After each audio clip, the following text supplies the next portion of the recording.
Good morning. We are happy to conclude this session. We hope we will be quick enough to let you have lunch in time. My name is Lanz, and I'm here with my colleague Montanari, and our presentation is titled Practice Spaces. Our presentation is based on the research we carried out in the past 4 years within a project called MEDA, European Museums in an Age of Migration. And this project, funded by the European Commission in 2011, was meant to investigate the current evolution of museums in relation to the chances and challenges posed by an age characterized by increasing mobility of people, ideas, cultures, and information, which is triggering a high degree of cultural encounters and hybridization in our societies and identities. The project is a multidisciplinary project, and our field of investigation is museography and exhibition design. So in our presentation today, we will focus on some of the findings of our research, and in particular on practice spaces. We will try to give you an idea of what we mean for practice spaces, provide a tentative definition, and point out the relevance of this kind of real space, not digital one, can have for contemporary museums. So, in the past 20 years, a number of authors and studies have been focusing on the role of museums in the contemporary society. They contributed in questioning and overcoming the traditional understanding of museums as static repositories of knowledge and treasures, and fostered a new comprehension of museums as public service, which do not only have a preeminent conservation function, but also a primary and important educational, political, and social role. Hence, today museums are more and more asked to keep up with the society in which they stand, to be able to set a dialogue with different communities, and to become places for dialogue, not only reacting to present-day matters, but also contributing to shape society. Today, an increasing number of museums are reassessing their purposes, approaches, and practices in order to accomplish this task. This upgrade is being implemented in different ways in accordance with the mission, task, contents, and resources of the different institutions. More often, it encompasses a review of the museum curatorial approaches through the experimentation with new models based on participative, top-down, outreaching, and community-based activities. It includes programs and strategies aimed at widening the museum cultural offer, educational activities for different audiences, cooperation with schools, lifelong learning program, temporary exhibition, and so on. Our investigation focused on the role of the museographical project in this transformation of museums. Indeed, we noticed that the analysis of this important evolution of contemporary museum often overlooks the role of museum building and spaces, considering them a simple venue, passive to what happened inside them. Hence, we based our research on one hand on the other mentioned theories on the new role, social role, and political role of museums. On the other hand, on the idea that architecture and exhibition design have always had a crucial part in the construction and conveyance of museum message, and can highly contribute in shaping the museum experience, defining the museum identity, facilitating the transmission of its content, and adding further layer of significance. Our research was based on the observation of some new or recently built or recently restored museums across Europe, and it identified the recurrent presence of a particular kind of space in these museums. Some spaces that are meant to accommodate and even foster the development of the activities we were talking before. We refer to this space as proactive spaces. The adjective proactive suggests their ability in consciously reacting to events, timely adapting, and even driving and encouraging changes. In our definition, practice spaces are flexible, adaptive, multi-purpose, and in-progress spaces, which remain open in their form, function, and meaning in order to better respond to the evolution and to the evolving requirements of contemporary post-museums. Now we will quickly show you some examples to give you an idea of what we mean for practice spaces. One of the most telling examples, in our opinion, is the Sackler Hall at the Museum of London, which has been relaunched in 2010 with the opening of the new galleries of modern London.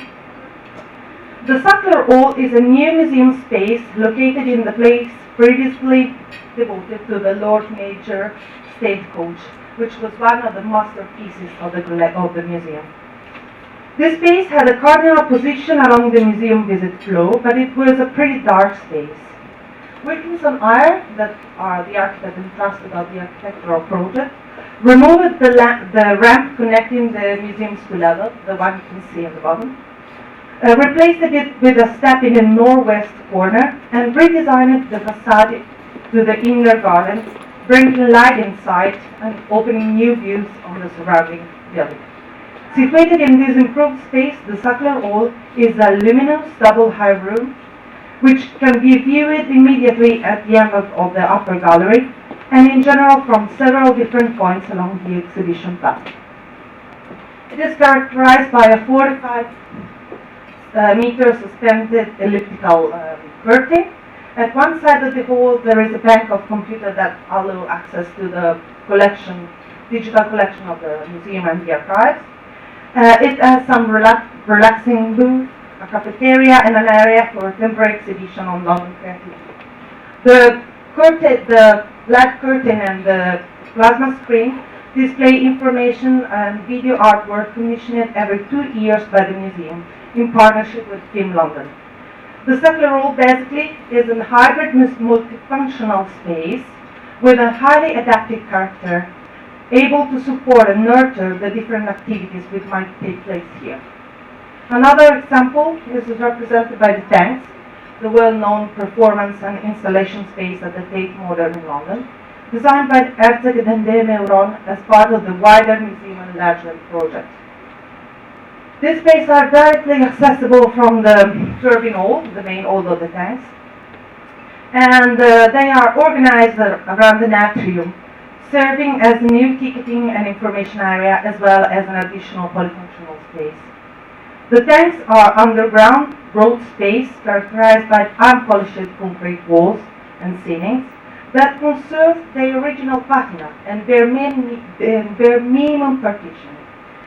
The tanks have been fully conceived, used and designed as an actual practice space, and I like to quote a sentence of the director of the Tate Modern, who, talking about this space, said that the tanks provide an entirely new type of space for Tate Modern. They are generator of ideas, creative energy and new possibilities for artists and audiences. They challenge many aspects of what historical have been important to museums, their collection mode of display and archive, and ask vital new questions of what is to be a museum in the 21st century. Now I will pass the microphone to my colleague. So the kind of spaces we refer to as proactive space are more and more often to be found also in newly built museums, where architects and designers are broadly experimenting with innovative spatial programs. We would like here to talk in particular about the Museum under Storm in Antwerp, or MAS, which is a cultural heritage forum providing integrated local heritage policies and cohering different collections in order to provide a multifaceted presentation of the World War history of Antwerp.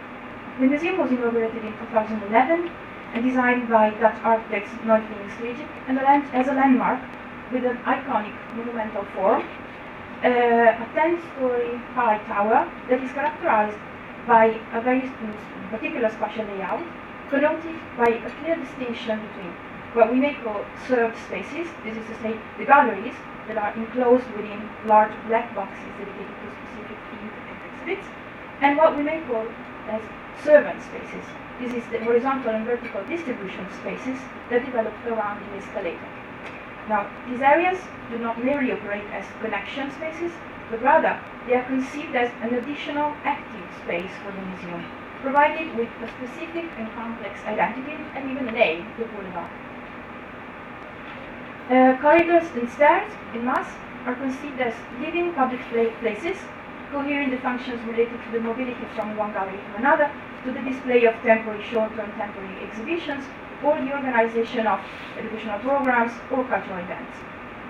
The enhancement of these collective spaces and their conception as proactive spaces is implemented here through the widening of the surfaces traditionally attributed to distribution areas, as well as through a flexible and reversible equipment that can be easily configured, and a high quality and clearly connoted formal and material identity. The boulevard, in particular, is characterized by a transparent wall made of 6-meter high curtains of undulating glass, which distinguish it from the black boxes of the exhibition that these immerse the visitor into a chapter of the history of the city, while distribution spaces project a never-changing and never-expanding view on the city and the world. So the potentiation of mass boulevards spatial program can also be detected in the innovative management of the museum's archive, which is freely accessible and becomes part of the visit.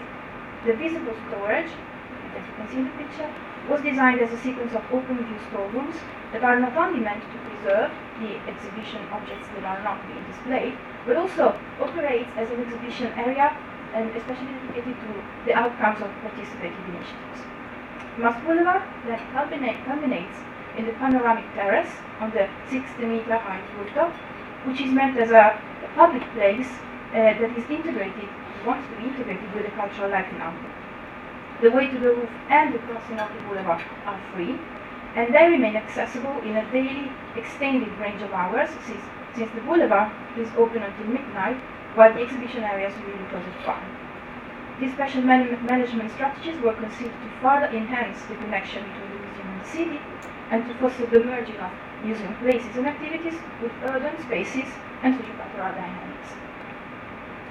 So, in general, we may say that practice spaces we surveyed are characterized by very different and heterogeneous features, as they are related to very different institutions and their different and specific mission, history, and resources. Nevertheless, we may say that it is possible to yet identify some recurrent features that connote both their architectural and metaphorical conception. First of all, we would like to observe the fact that practice spaces are usually a nerve center of the museum layout. This can be related to their central location within the museum plan, or to the overlapping with distribution areas. As their central position is meant to intersect the horizontal and vertical distribution of visitors' fluxes, practice spaces often work as a hinge between the different museum galleries and areas, and usually they are characterized by high visibility, and they constitute a physical or visual or symbolical fulcrum of the whole museum. Beside the already mentioned Saint-Laurent and Mars, we also can refer here to the large hall that is to be found on the ground floor of the Musée de l'Histoire de l'Immigration in Paris. This salle de fête is a core space for the distribution of the exhibition areas, conference rooms, and various facilities. And it is a hybrid space conceived not only as a flexible exhibition area for temporary events, but also an open stage for specifically commissioned art projects, public conferences, celebrations, as well as a public forum where also the community is invited to intervene. In fact, this is where the well-known Museum of Occupation of Saint-Tropez took place in 2011. So despite the strict relationship or superimposition with other museum spaces, practice spaces usually stand out as a specifically connoted place, provided with a clear and recognizable identity, and preferably provided with a specific and independent access. They often have also a privileged relationship with the context beyond the museum's walls, which can be implemented by means of transparent margins, allowing a visual permeability, or with a direct physical connection, or with specific access hours and fares. The strategies are intended to actualize a wide aim of openness that characterizes the post-museum paradigm, and its commitment to establish a straightforward relationship with the contemporary society and their community. In the formal connotation of practice spaces, we also detected the recurrent use of the circular shape in the design of the plan or in the layout of their equipment. We may refer the use of the circular shape to the idea of inclusiveness or democracy, as the round form avoids sharp angles and is generated by a set of parts that are equidistant to a focus point. We saw this reference to the circle in the setting of the video walls, which perimeter the circular wall in the Museum of London, that contributes in providing the place with a shape without actually tracing its border. But we can also find this strategy in the expanding city room at the Star Museum in Bern. But this is a conclusive room for the permanent exhibition presenting the history of Ghent, and this is meant as a space for ever-changing exhibits, but also an area for meetings, public debates, and other events that are usually aimed at fostering awareness and triggering debate about relevant issues for the contemporary exhibition. The setting, the equipment, and the uses of this expanding city room are meant to be flexible. Nevertheless, there's an exception for the circular set of screens that surround and shape the relaxing area situated in the center of the room. The devices display images and videos which participate to the conveyance of the message and are continuously upgraded. In fact, the possibility to continuously reconfigure the proactive spaces is another very important feature we detect. Their structural layout, their dimensions and proportions are designed to arrange them in different ways and to host different activities. And coherently, their equipment is conceived through highly adaptive models, which encompass the limited number of fixed furniture, the implementation of reversible and ephemeral tools, and the use of temporary settings. These strategies also include, of course, the use of digital devices, video walls, and projections. This particular feature is also intertwined with a non-finished aesthetics. It can be observed in the rough characterization of surfaces and structural elements, and they often tend to be not finished, but rather left in a non-complete or uncertain condition.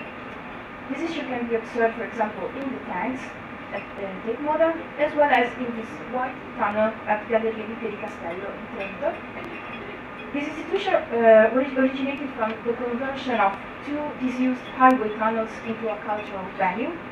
And so the visit starts with the black tunnel, that is a non-stop, immersive and totally black exhibition space dedicated to the display of long-term temporary exhibitions.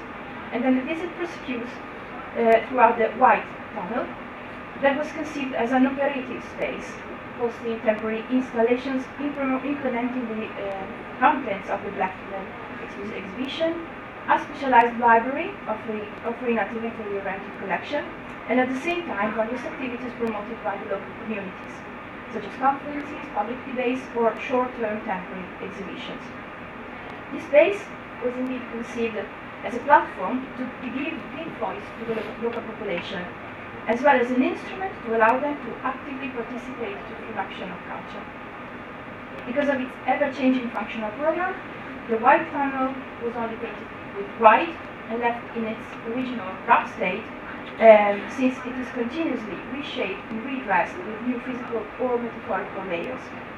The non-finished aesthetics facilitates and fosters a continuous formal, functional, and symbolical upgrade of the museum, which responds and matches to the paradigm of the post-museum that is articulating its agenda, strategies, and decision-making processes through a continuous re-evaluation aimed at promptly fulfilling the different and quickly changing needs of contemporary museums. So to conclude, even if the definition of proactive spaces is still in progress, it is for us already possible to assert that they have relevant potentialities in fostering the evolution of 21st century museums. If you want to know something more about the outcomes of our research, here is a preview of a digital platform that next week will be online and will offer an extensive view on the results of the meta project.